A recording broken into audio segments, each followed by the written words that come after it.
Good afternoon, sirs and ma'ams. To those who are still outside, you may now proceed inside the venue hall as we are about to begin our 6th plenary session. Thank you so much.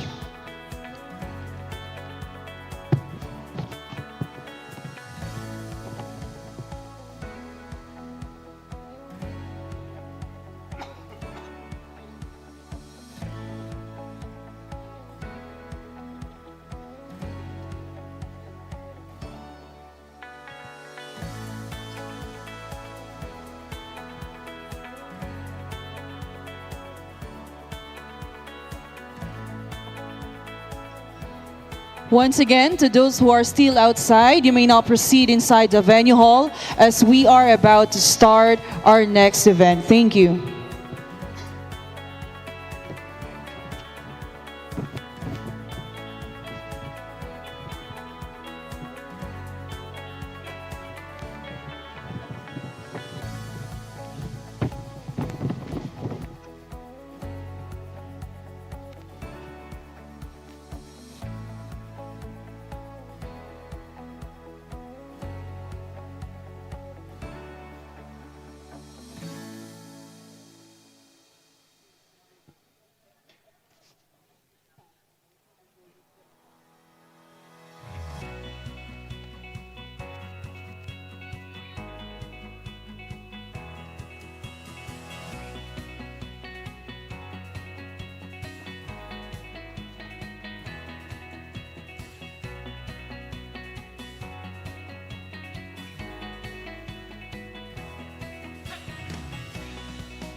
Good afternoon, sirs and ma'ams.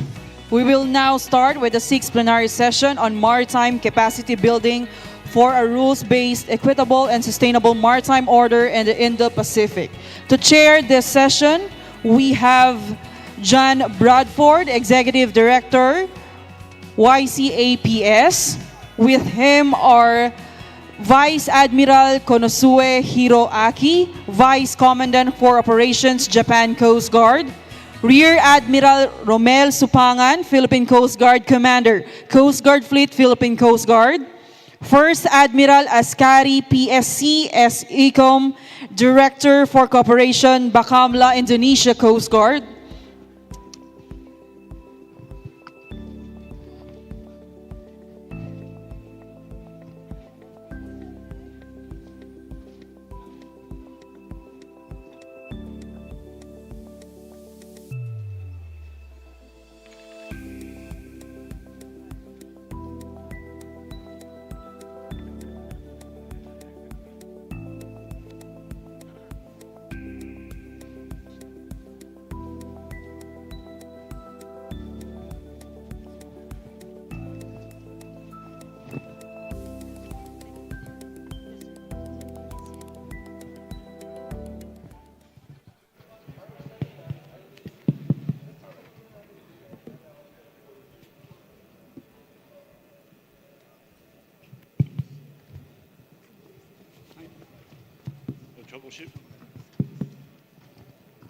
Good afternoon. It's great to see everybody. Welcome to the penultimate panel of this conference. I know that we've all learned a lot, and we're all having a great time building our networks and talking to other individuals, strengthening cooperation in relationship to these very important issues. I personally want to thank Dr. Daniel and all of the organizers for bringing us here and for putting this particular topic maritime capacity building onto the agenda. I think it's a tremendously important topic, and it's one that I've been very focused on for many years. First, as a practitioner in the United States Navy, working alongside our Southeast Asia partners, and often benefiting from the training that I received from them, including on board Katie Ramat from the Malaysian Navy, where I served as a midshipman. Later, as a researcher, I've spent some energy focusing on trying to understand maritime security capacity building, its pitfalls and ways to improve it. And now I'm proud to be in an organization that does our own capacity building activities. For decades, the world has understood that the safety and security of Southeast Asia's seas was important not only to this region, but also to global prosperity. And the alignment of interests between the international partners and the regional states and the regional forces has meant that capacity building activities have been on the agenda throughout this time. In fact, maritime capacity building has been a topic longer than the word maritime security has been in our vernacular.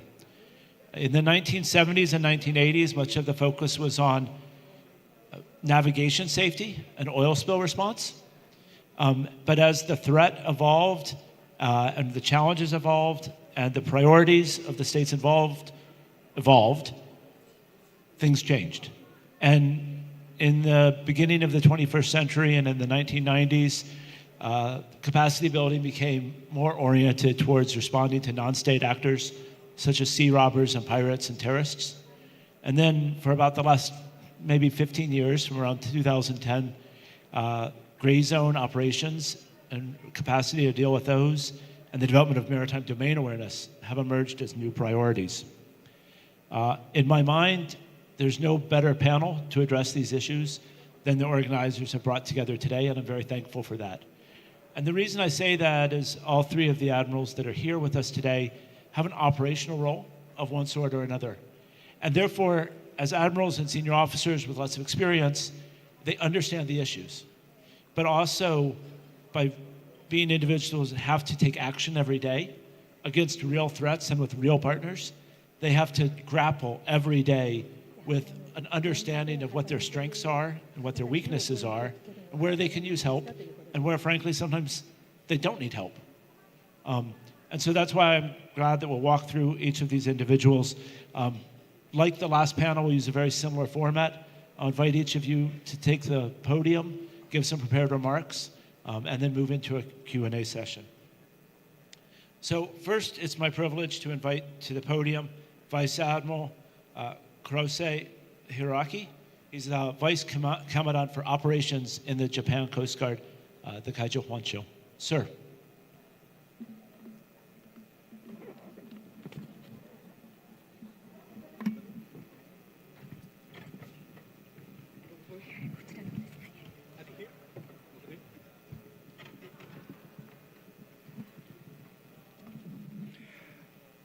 Good afternoon. I'm Kanosue, Vice Commandant of Japan Coast Guard. Since I cannot speak English well, so I ask her to interpret my Japanese.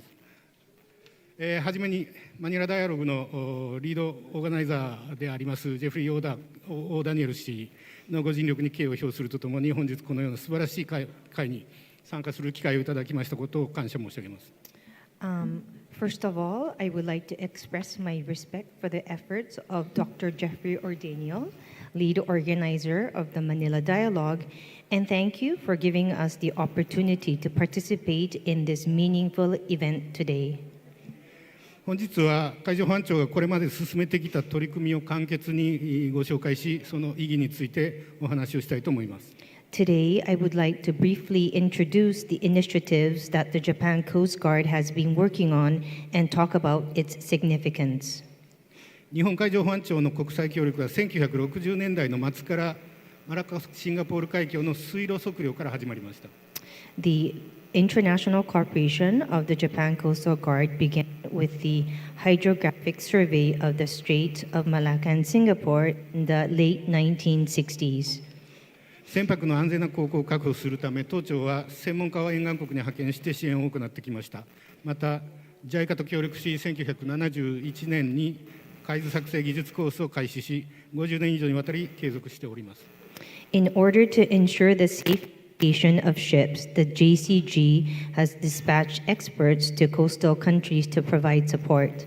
In addition, in cooperation with JICA, we launched the Hydrography for Charting course in 1971 and have been continuing it for more than 50 years. 1980年代には海運の発達に伴う国際的な捜索救助体制の構築が求められ、海難救助や油防除などの分野にも支援を拡大しました。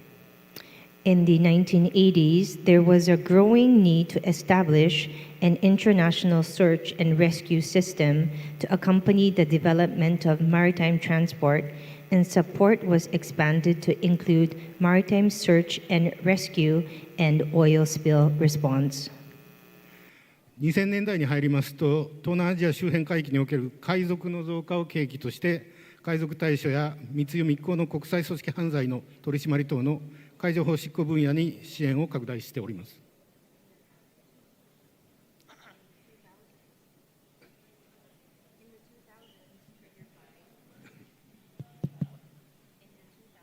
Triggered by the increase in sea arm.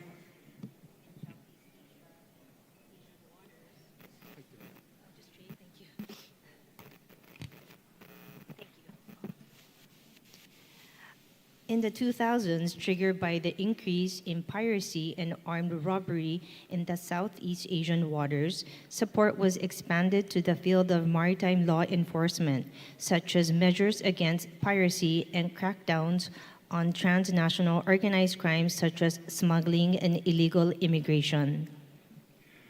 また2000年前後から東南アジアを中心に海上における治安維持、法執行を担う存在として海上保安機関が設立され、海上保安庁はこれらの国々の包括的な海上保安能力向上のための協力を行ってきました。Also, since around 2000, Coast Guard agencies have been established mainly in Southeast Asia as entities responsible for maintaining order and enforcing laws at sea. The Japan Coast Guard has been providing cooperation to improve the comprehensive maritime safety and security capabilities of these countries. 外国の海上保安機関に対する能力向上支援を専従して行うため、2017年には MCT、モバイルコーポレーションチームを立ち上げました。MCT はアジア地域をはじめとするインド太平洋島諸国等に対して海上法執行、捜索救助、油防除などの支援を継続的に行っております。In order to specialize in providing capacity building supports to foreign Coast Guard agencies, the MCT was established in 2017. MCT provides ongoing support for maritime law enforcement, search and rescue, and oil spill prevention to countries in the Indo-Pacific region, including Asia. またこれまでの実務者向けの研修に加えて、2015年には海上保安大学校政策研究大学院大学 JICA の連携により、海上保安政策に関する修士課程海上保安政策プログラム MSP を開講しました。In addition to training for working level personnel, the Japan Coast Guard and JICA jointly established a master's course on maritime national safety and security policy, National Graduate Institute for Policy Studies. It is the Maritime Safety and Security Policy Program, MSP, in 2015.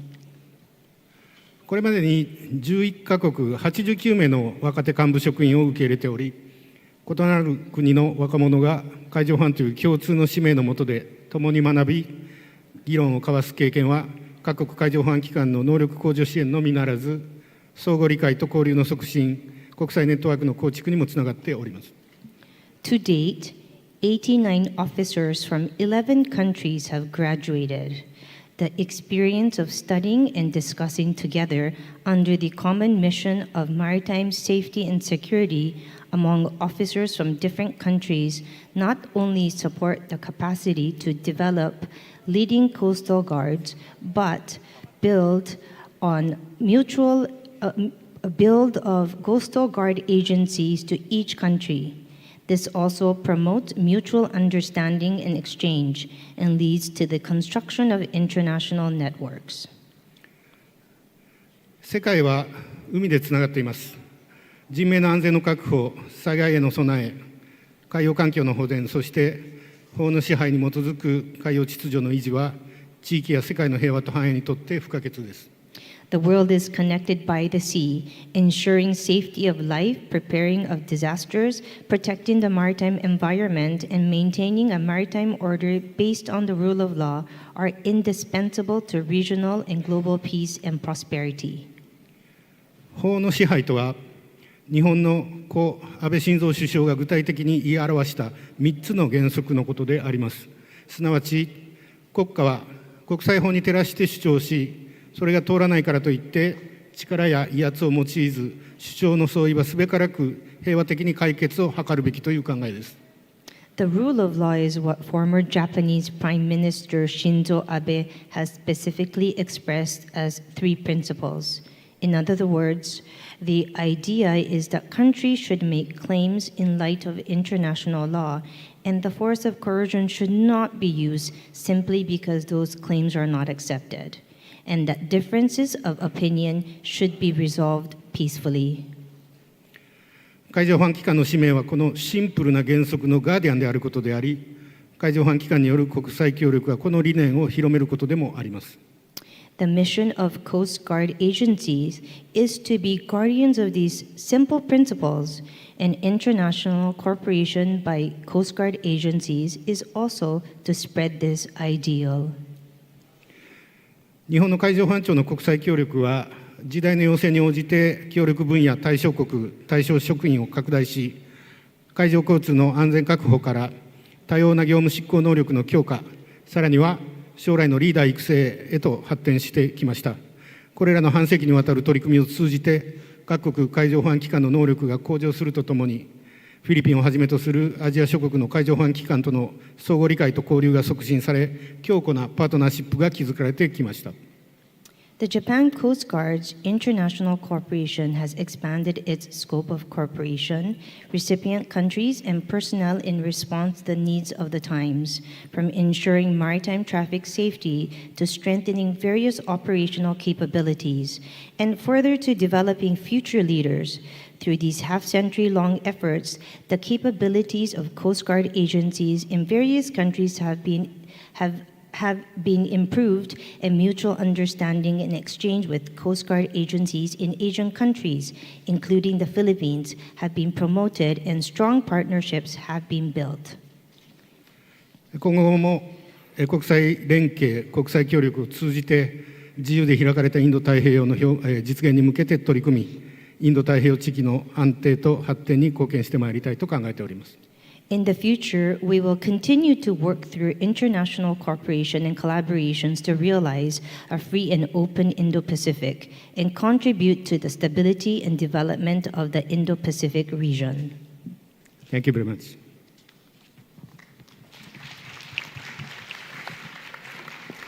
Thank you, Admiral Konosue.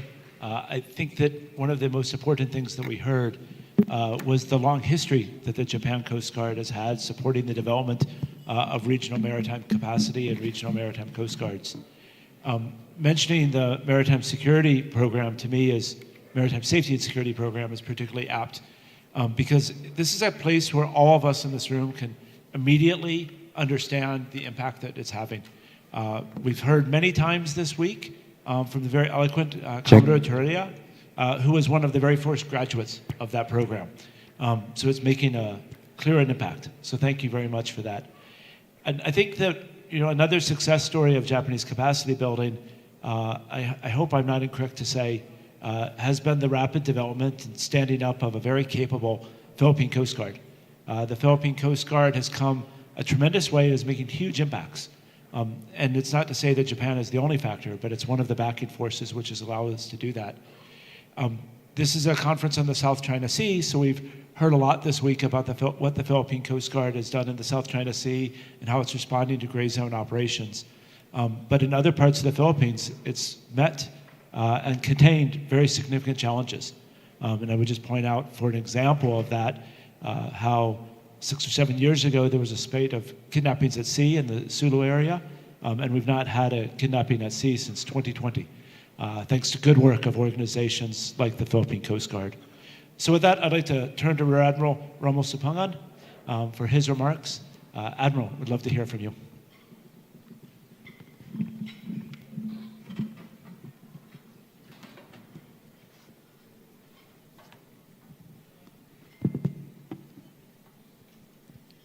Distinguished delegates, ladies and gentlemen, good afternoon. Today, it's my pleasure to share to you how the Philippine Coast Guard, as a maritime security and law enforcement agency, champions the rule of law and contributes to regional equilibrium through a deliberate and multidimensional strategy of partnership. As the maritime challenges grow in complexity, strategic partnership have emerged as essential instrument, not just for fostering diplomacy, but for sustaining regional stability. It is important to understand first the mandate of the Philippine Coast Guard.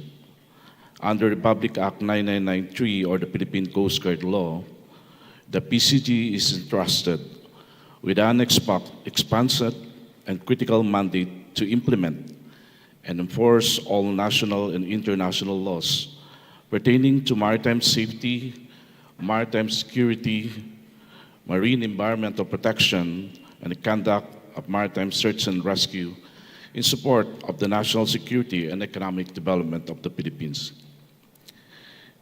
In today's maritime landscape, traditional maritime challenges such as piracy, smuggling, illegal, unreported, unregulated fishing, the illegal, coercive, aggressive, and deceptive operation at sea that pose a threat to sovereignty and national security, converge with the non-traditional threats such as climate-induced disaster, cybersecurity threats, and transnational crime.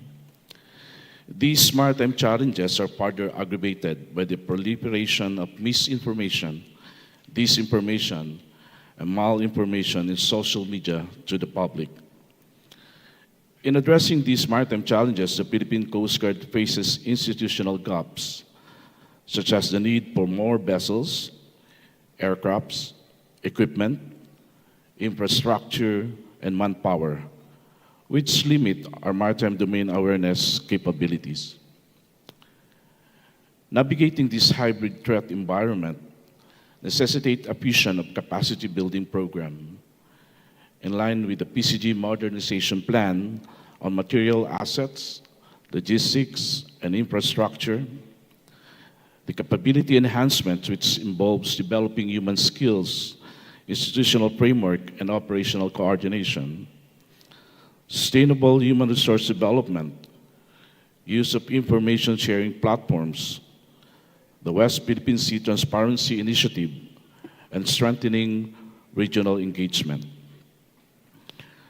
Expanding our multilateral engagement with ASEAN and beyond, we actively engage in international partnership.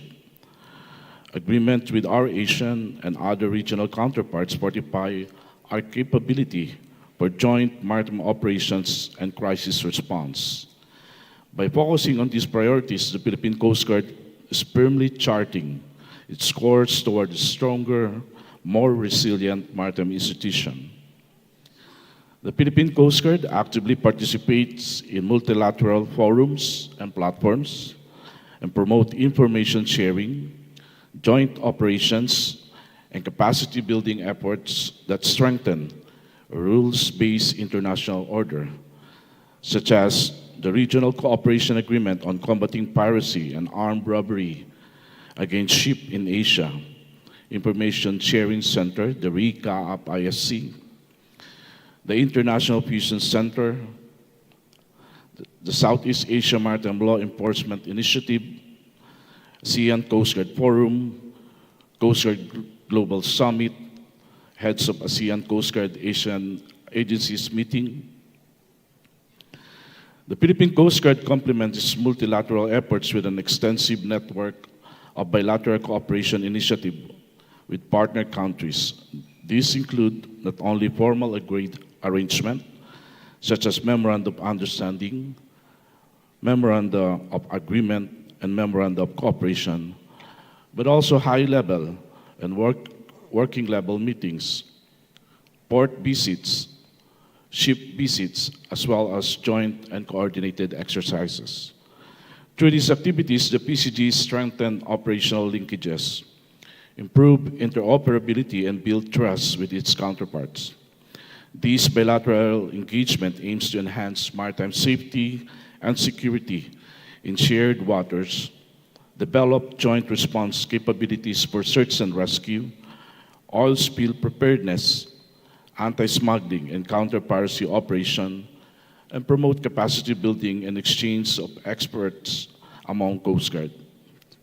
At present, the Philippine Coast Guard has an existing engagement of cooperation agreement with the following: the Japan Coast Guard, Indian Navy, the Bakamla of Indonesia, United States to U.S. Coast Guard on SAR agreement, Indian Coast Guard, Korea Coast Guard, Vietnam Coast Guard. Additionally, PCG have partnership with Australia, France, Germany, Canada, Taiwan, and other European nations, to include institutions such as ICRC, the KES, the GIZ, the UNODC, and the JICA. Moving forward, the PCG endeavors to continuously cooperate and collaborate with like-minded countries as partners, particularly in the areas of information sharing, capacity building, and interoperability, in pursuit of common interests and in accordance with the Philippine Coast Guard mandates and key functions. The Philippine Coast Guard remains committed, fostering international cooperation by strengthening linkages and build trust, advancing maritime safety, marine environmental protection, maritime security, and championing exchanges that contribute to regional peace, stability, and the primacy of the rules-based international order. Thank you very much.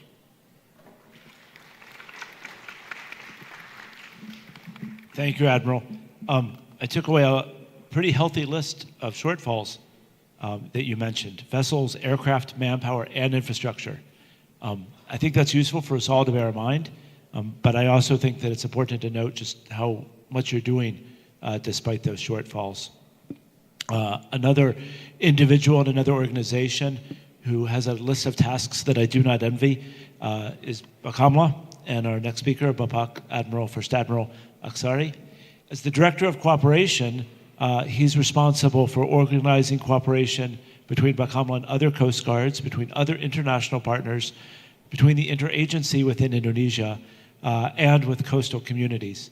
And for those of you that don't follow Indonesia so closely, just think what a big task that is. Bakamla is a Coast Guard body, but it's also responsible for organizing maritime security across Indonesia, a nation with almost 6 million square kilometers of waters and around 18,000 islands.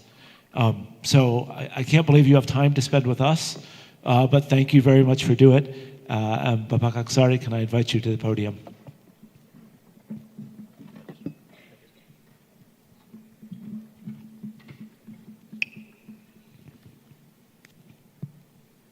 Vice Admiral Kanasue, Japan Coast Guard, Rear Admiral Rommel, Philippine Coast Guard, John Bradford, our chair, ladies and gentlemen, distinguished guests, magandang hapon, very good afternoon. Thank you for the opportunity to deliver the perspective on maritime capacity building for a rule-based, equitable, and sustainable maritime order in the Indo-Pacific.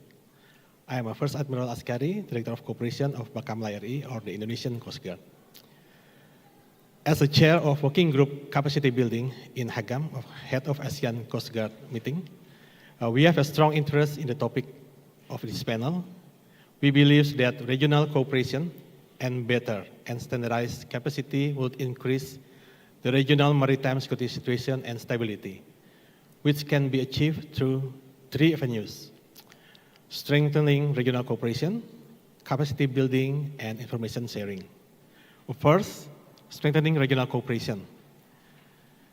that conducted through bilateral cooperation, multilateral cooperation such as SEF, HAGAM, Coast Guard Global Summit, etc., and interregional cooperation such as SEF and Frontex. The nature of the sea is fluid and dynamic, and threats are crossing our border and region. There is no single agency or country that can cope with maritime security problem by itself. Cooperation must be based on equal terms, mutual trust, and common interests. Last week, the Indonesian and Philippine Coast Guard have just completed a coordinated patrol in our maritime border. One of the corporate highlights is the testing of corporate SOPs, as well as the rule engagement or CPs. We hope that this will be the embryo to the SEF, since we have to admit that, unlike the navies, there are no standard communication procedures in the Coast Guard and or maritime law enforcement agencies. This may bring the risk of escalation and miscalculation. Second is capacity building. To be able to enforce maritime law, uphold security and safety at sea, Coast Guard and maritime law enforcement agencies personnel must have a high standard and good proficiency.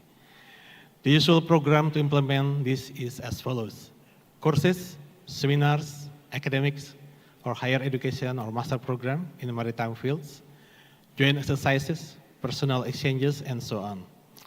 The list is not exhaustive to only those mentioned above. Each country usually conducts its own capacity building programs, with a few exceptions that can afford to invite foreign participants. We are very grateful that those few countries and international organizations, such as the UNODC, are providing support for the SEF member states in the capacity building. The time spent during those joint activities, especially in courses and exercises, will undoubtedly create a strong bond among our junior officers and enlisted. I believe that this is crucial, although not the main purpose of capacity building, that is creating a people-to-people contact. Since they are the cadre of our future leaders, the connection must be nurtured from an early time in their careers. And the last is information sharing. We agree that timely information can provide an accurate MDA. To deal with the bad guys, we must be agile and adapt to any situation. Accurate data regarding maritime security can also bring a good perception to a country's maritime situation and contribute to the region as a whole. Safe and stable seas will attract prosperity, as the ancient Coast Guard study suggests. The study, named National Maritime Security Index, or ICALN, which started in 2022, shows the correlation of improving maritime security and safety to the economic return. In conclusion, from the three avenues that I have mentioned before, strengthening regional cooperation, capacity building, and information sharing, we have to do it together and hand in hand with the aim to secure our region and common shared interests. With that, thank you very much. Salamat po. Thank you, Babak. I felt it was a particularly important point that you made, that capacity building is important, but it's a part of an ecosystem of capacities and relationships which are essential. And I note the emphasis on info sharing and maritime domain awareness, a topic which has come up time and time again throughout this conference. So for the next segment, I'm going to be selfish and take my own liberty. And I want to ask a question that I want to know the answer to all three of our speakers. I'd like you to answer going this way. So Babak first, reverse order of speaking. So maritime capacity building is an area where for years, both the providers and the recipients have shown great interest and I would say generally a fair amount of goodwill. But the projects have suffered from misalignments and inefficiencies. And so therefore, I think we've not always gotten all of the maximum bang for the buck. And so the question that I would have is, or that I do have, is if you could provide advice to the donor organizations, the provider countries, what would be the suggestion you would have for them to make a priority or make a change to reduce misalignment or the matching of priorities? And then, Admiral Kanasue, the same question, but slightly different. As the nation with the most robust capacity building program in the region and decades of experience, what would you advise the other donor countries or the donor organizations do slightly differently? Can you give any advice to them? And how are we doing with microphones? Is it working? Yes. Okay, thank you, General or Admiral. Thank you very much, John. So we do have a lot of capacity building program, not only from countries such as Japan through JICA, but also from UNODC and other agencies as well. We envision that, as I mentioned before, that we need more people-to-people contact. So the ideal one is to have a program that not only focus on the skill and proficiency, but also the joint activities together. If it's the host country, maybe the two Coast Guard personnel can have the courses together, like a lot of people, because as I mentioned before, they will become the future leader. So the people-to-people contact and bonding should be, I believe, should be grooming from the early time in their career. That's it. Yeah, okay, thank you. That's very insightful. So people-to-people contact and creating experiences that are common where individuals are acting side by side. I love that. And Admiral Supangan? Thank you. I think I have three focus areas that may be able to be considered by maritime capacity building donor. First is the program should be tailor-fit to the specific needs of the host, which means that it should address the unique challenges that the country needs, and it should avoid the one-size-fits-all approach, so that the specific challenges can be addressed after the support or within the support provided to the host country. Another point that I would like to give is the interoperability of and import sharing of the program. The program that be provided should be able to interoperate to other maritime agencies and other international maritime agencies, so that there will be a seamless coordination in terms of information sharing. And lastly, I would like to point out the importance of long-term sustainability and continuity of the program. It should be not a patch-up approach or a one-time intervention, but it should be continuing and sustainable. Thank you. Wow, that was an answer of typical PCG fashion. Punching above your weight. I asked for one piece of advice and I received three. So thank you very much. And then we'll go to the Kaicho Honcho, Admiral Kanasue. はい、ご質問ありがとうございます。私からは2点、ポイントを申し上げたいと思います。一つは支援される側、もう一つは支援する側の、取り組みに関してです。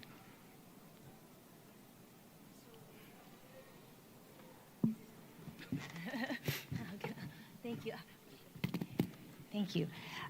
So I like to point out 2 points. The country that would be giving the support, and then also about the country that would be receiving the support. まず支援を受ける側についてですけれども、訓練や研修、トレーニングを受けられる人間というのは限られた人数になります。So I'm talking about the country that will be receiving the support. In terms of the training, we are only limited to a certain number of people.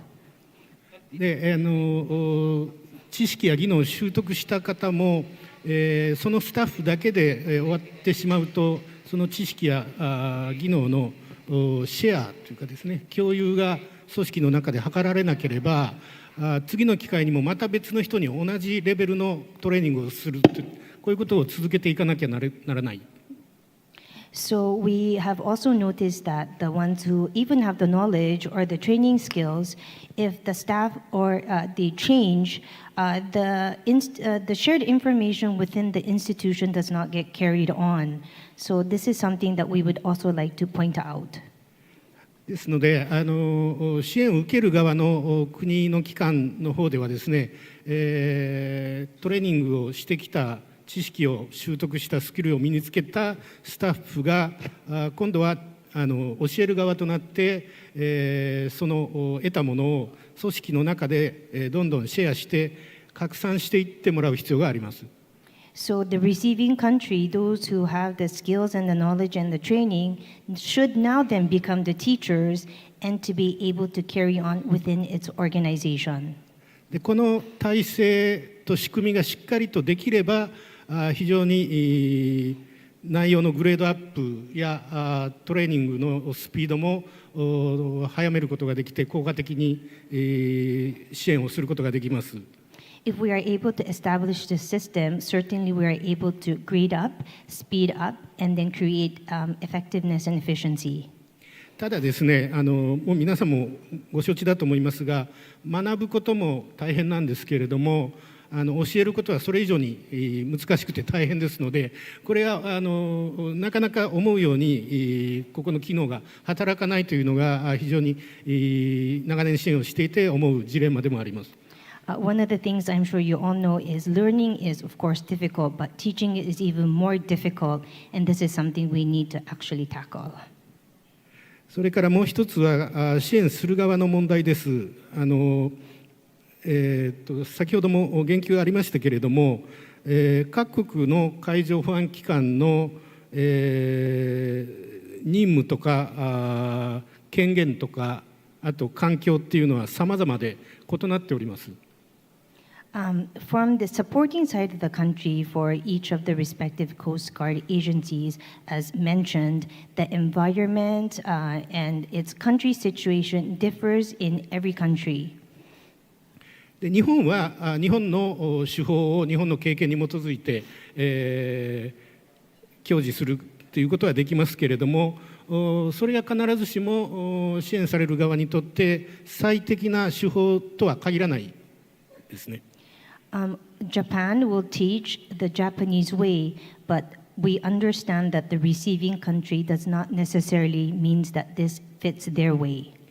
で例えば他の国、アメリカやオーストラリアなどはまた日本と違った体制で、経験を有しており、メソッドを持っている、手法を持っているということで、そういう意味では支援する側もお互いにどういったことを支援しているのか、情報を共有しながらそれぞれの持つ知見を多角的に多様な形で、共有していくということが大事だと思います。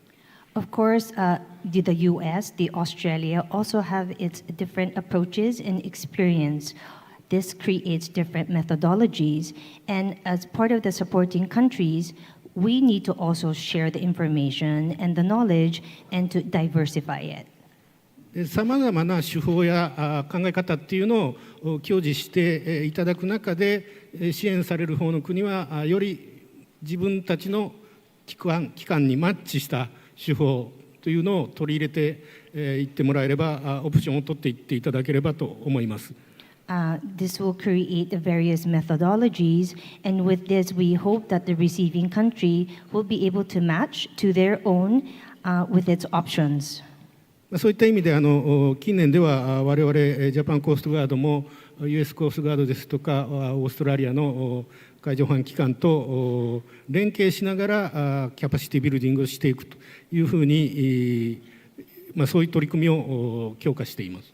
The Japan Coast Guard is aligning with the US and the Australian Coast Guards for this capacity building. Thank you. Wow, another really powerful answer. There are two things that really struck me. One is the need for coordination among the providers, even if that's informal, so that they understand what's been taught before. And then this other takeaway, it's learning is hard, teaching is harder.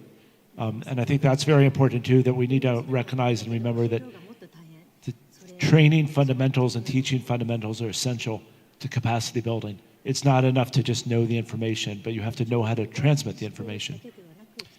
Okay, so now we'll go to the part where we go to the audience, and I see 3 hands up. I'm going to start over here. I'm going to take all 3 of the questions, and then we'll go back to the panelists. So first, Kanahara-sensei. Can I hear me? Okay, thank you very much.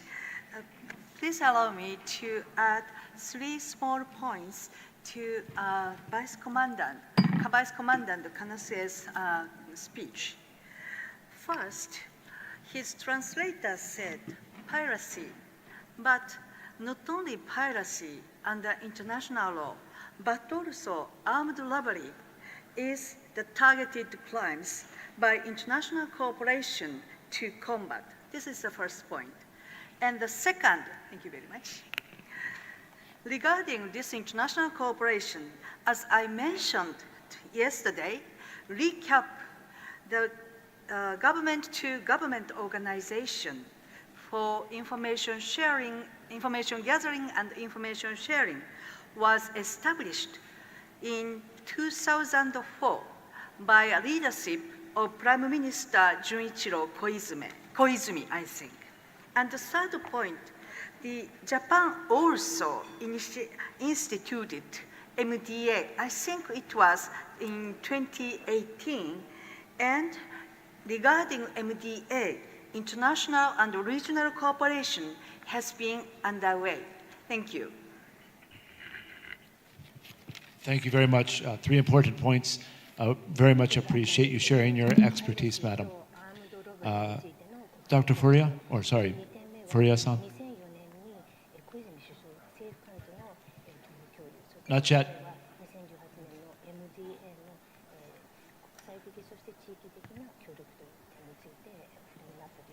Can you hear me now? No? Yep, we can hear you now. Thank you. Thank you very much for insightful presentation, Admirals. I have a question to Rear Admiral Spangen and the Fleet Admiral Ascari.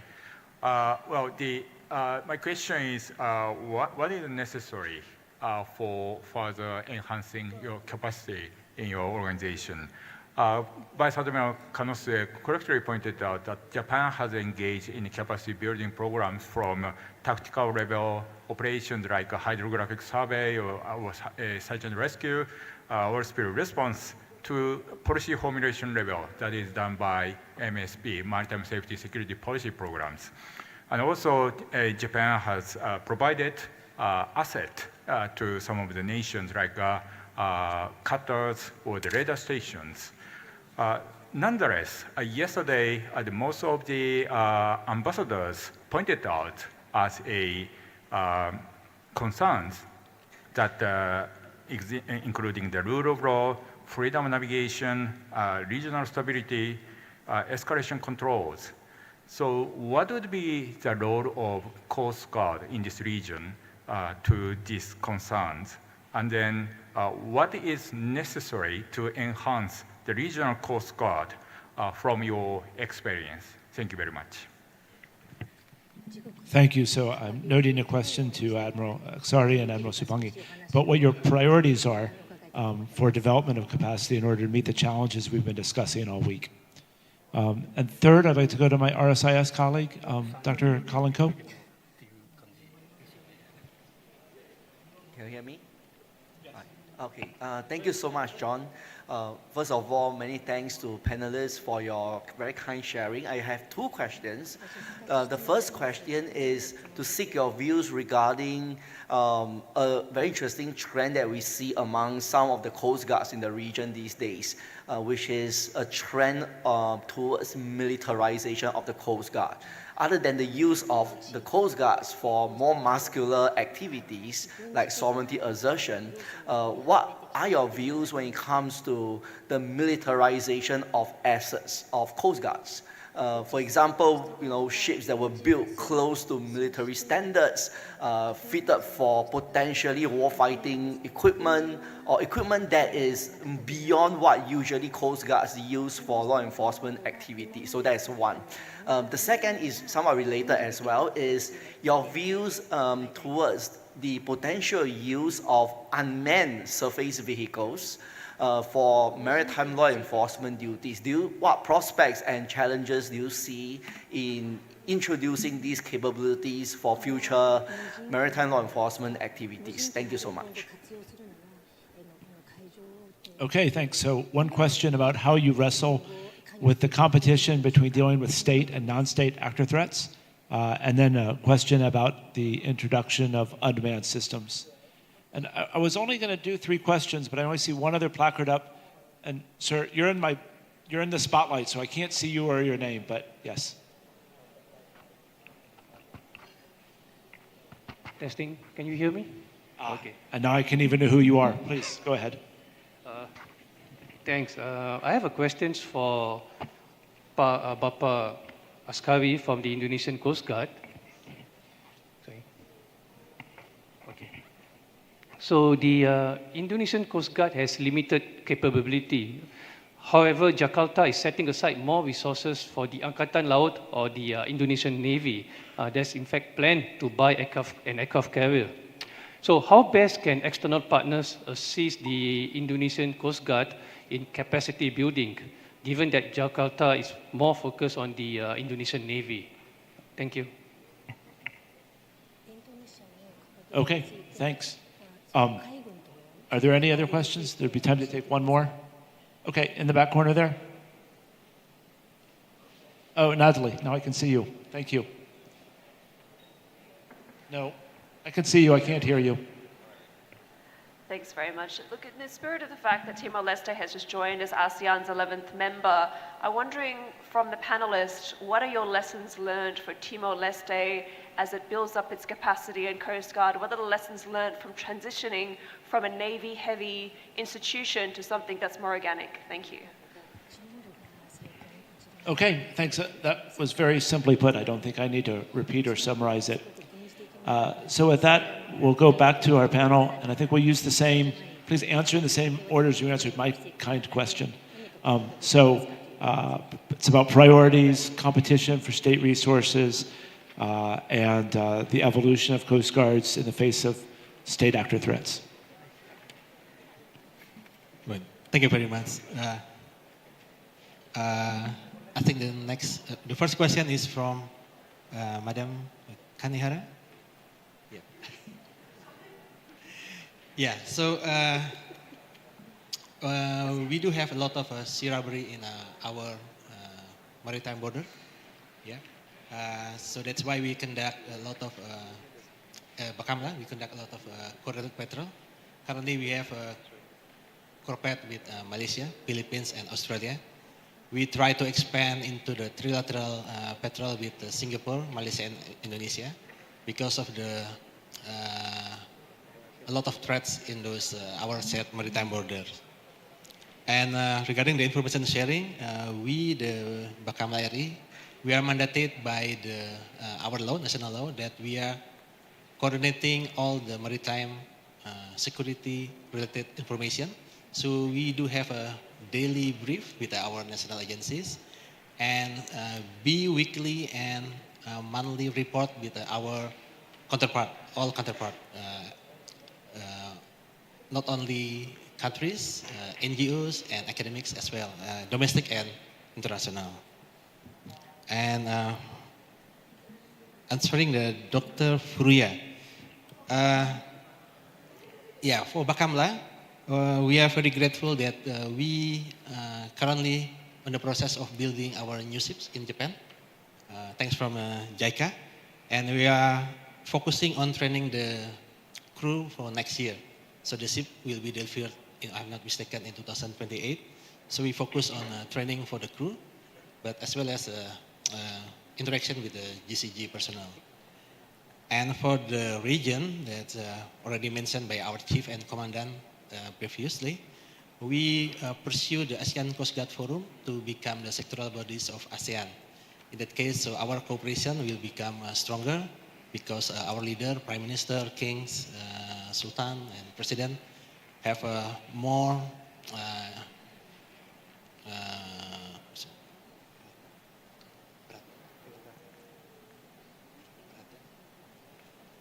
intention or attention, attention to the matter. And for the Dr. Collins, thank you for the question. As for now, I think it's a very varies between the countries. Like in Indonesia, our Coast Guard is directly under the President. In yourself, Police Coast Guard. Philippines, I believe, under the Ministry of Transportation. Some under the Home Ministry. So basically, in our case, Indonesia, our Coast Guard during peacetime doing the law enforcement, but during the conflict, we are Naval Reserve. So we have a very small gun in our vessel, 30 millimeters, only for self-defense. But we do have what we call National Maritime Security System, which is data link with all maritime security agencies, including the navies. So in time of need, we can utilize for our defense. I think it's not militarization, but it's only for like a last resort for the Coast Guard agencies. And regarding the maritime, unmanned system, I believe that there is, in UNCLOS, there is no provision yet regarding the unmanned system. Our concern in law enforcement is because we have to have police power. So when we apprehend somebody, we have to search this vessel and do the proper investigation. What we concern is, can we do it with unmanned system to search the vessel truly? And since there is no people on board, how about the authorization or the police power of the people on board if there's a manned system? It's a very difficult question actually, and I ask you the same question. And for Pak Yaakob, thank you for the question. Yes, the Navy currently we have a fast building for the Navy. Currently, the Coast Guard only have 10 big ships, and we now building one ship in Japan under the grant from JICA. We do have a long-term procurement program, still in negotiation with our government. We hope that with this program, at least we can cover some part of the Indonesia, especially in the special interests that have a lot of crime. Not all the area because it's very fast, but some part, especially the fatal area. And we do that as well in coordinated with our friends, our neighboring countries. And for Natalie, thank you for asking about the Timor-Leste. As currently the Timor-Leste was represented by the Navy in SEF, last SEF high-level meeting in Pattaya. It was represented by the Chief of Navy. But I believe that we can still have a coordination, cooperation with them, since I think they are establishing what they call maritime component, if I'm not mistaken. So even though the name is Coast Guard, but there's other name as well, like maritime law enforcement agencies, maybe something like a police in the Laos because they don't have sea. So I guess we can still do the cooperation and step forward for the next integration of Timor-Leste into the SEF forum. Thank you.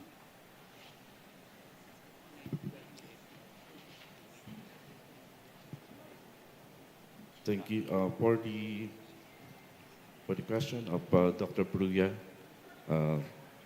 The Philippine Coast Guard is is recipient of MSIP projects focused on maritime safety and also on the HRD, Human Resource Development. And we have received ships, the 44 meters, we have 10 44 meters, the multi-role response vessels, and also 197 meters, which are basically our workforce right now at the West Philippine Sea. And the radar system that also provided to us. And this plays important role in the implementation of the freedom of navigation and the rule of law in the West Philippine Sea. And this also enhance our maritime domain awareness capability. And with the continuing support of the Japan through the JICA and also the Japan Coast Guard, the Philippine Coast Guard is looking forward for the delivery of the next 597 meters to support the MTA effort of the Philippine Coast Guard so that we will be able to have a bigger ship that could sustain operation longer at sea compared to what we have right now, which are smaller ones.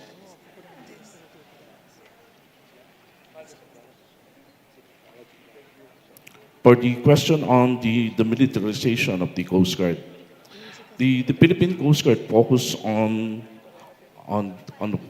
areas on maritime safety, maritime security, law enforcement, marine environment, search and rescue. But under the Republic Act 9993, in times of war, the Philippine Coast Guard will be attached to the Department of National Defense. And that would change the role of the Coast Guard from peacetime to conflict time.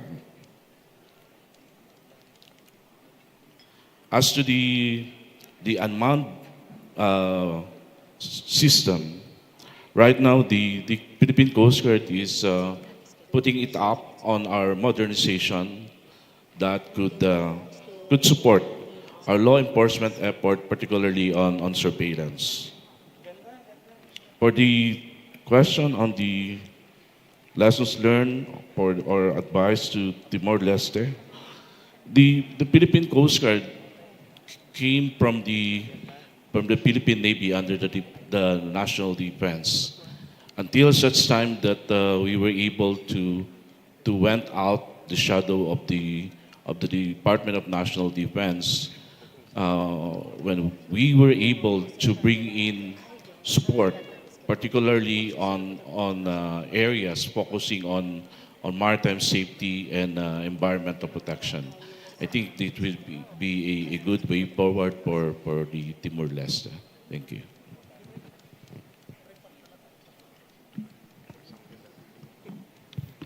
はい、コーストガードが軍事的、機能あるいは能力を持ち始めているということに対する懸念のご発言がありました。We had a comment about the concern of Coast Guards becoming more in the military, becoming militarized. 世界のコーストガードの成り立ちと機能っていうのは実に様々でありまして、非常時、紛争時には海軍とともに軍事的機能を果たすといった国も多数あります。The World Coast Guard agencies varies, and during times of war and conflict, it is for some countries where the Coast Guard agencies will participate in the militarization. どちらかというと、そういった形のコーストガードの方が世界的にはメジャーな方だと思います。Perhaps that is mostly the case in many of the countries in the world. 一方で日本の場合は我々海上保安庁は歴史的な経緯もありまして、法律上明確にいかなる状況にあっても軍事的機能を有しないという、組織になっています。Japan Coast Guard, because of its history, we are mandated by the law that we do not participate as a military function. どちらがいいとか悪いとかという話ではないと思います。これはそれぞれの各国の状況に応じて、各国の判断で、どういった機能を持たせるかということが定められているものだと思います。I don't think this is about good or bad. Every country has its own situation, and they must decide on what functions it will partake. ただ一つ我々からコメントするとすれば、平時において我々は紛争状態にならない範囲内で、法執行の範囲内で、物事を処理するということに最大限の努力と我々の持っている力を発揮するというのがジャパンコーストガードの基本的な姿勢になります。Japan Coast Guard, we are committed to functioning within the parameters of the law and preventing conflicts, and we will do our best within our capabilities. その場合の我々の武器は物理的なウェポンではなくてフォートルール、これに照らして、正義とは何か、正義に反する行為を、取るようなことを、抑止する、あるいは阻止するということになると思います。We are not talking about physical weapon, but rather the port of rule, and really to be able to prevent through the principle of integrity. 紛争状態になる以前の状態で平時の場合にはこのフォートルールを最大限の武器として活用すべきであるというのが、法の支配に基づく秩序の維持の原点であると思っております。We believe that the principle is to maintain the order prior to the conflict and to be able to establish this port of rule. ただもちろん万能ではないと思っておりますので、いざ紛争状態になったときに、コーストガードのアセットが軍事的役割を果たせないということは国家の防衛にとってマイナス面ではないかという指摘ももちろんございます。It is not a solution that is 100% proof. When there is a conflict, it could be considered that if the Coast Guard's assets cannot contribute to the military protection of the country, it can be seen as a negative. 平時においてフォートルールに基づく秩序の維持を優先するのか、有事になった際の備えをしっかりと取るべきなのかっていうのはもう各国の判断次第だと思っています。We believe in, of course, maintaining the rule of law, but also to be able to have the preparedness should there be a conflict. あと無人機についてご質問がありました。海上保安庁数年前から無人機を運用しております。Our Japan Coastal Guard, there was a mention about the UAV. We have been utilizing the UAV since a couple of years ago. 具体的な運用方法については、まずは広域に長時間海洋の監視ができるということで、この無人機による監視は MDA、マリタイムドメインアウェアネスの非常に有効な情報収集ツールとなっています。We have been able to utilize this, especially for long-term sea observations, and with the MDA, we have noticed its effectivity in its function. また法執行機関ですから、密漁の取り締まりや不正な薬物の密輸入といった行為を隠密裏に上空から監視するということにも活用しておりまして、非常に成果を上げております。We have also noticed that this can be quite effective as we can observe from the sky in terms of poaching or in terms of illegal drug trafficking. 当然のことですが、もちろんこの我々の無人機は武器を搭載はしておりません。Of course, our UAV does not have any military implications. 以上です。ありがとうございます。 That is all from me. Thank you. Great.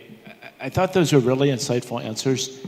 And as you were all talking, what really, sunk into my brain is this idea that yes, there are capacity building donor countries and organizations and the recipient organizations and forces.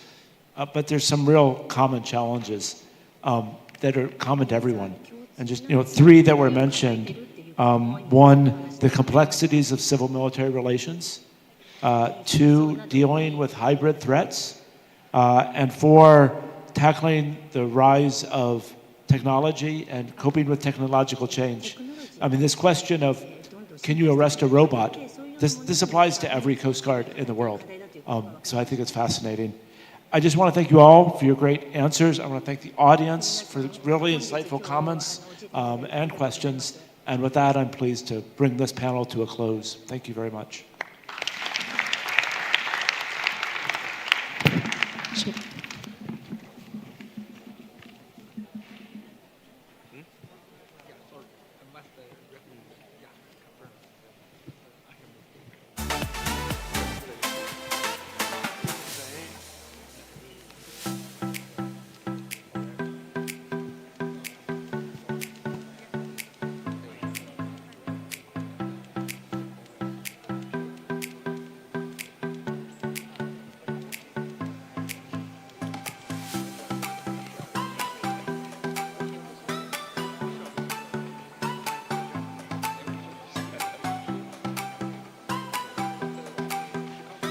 All right, once again, let's give them a big, big round of applause.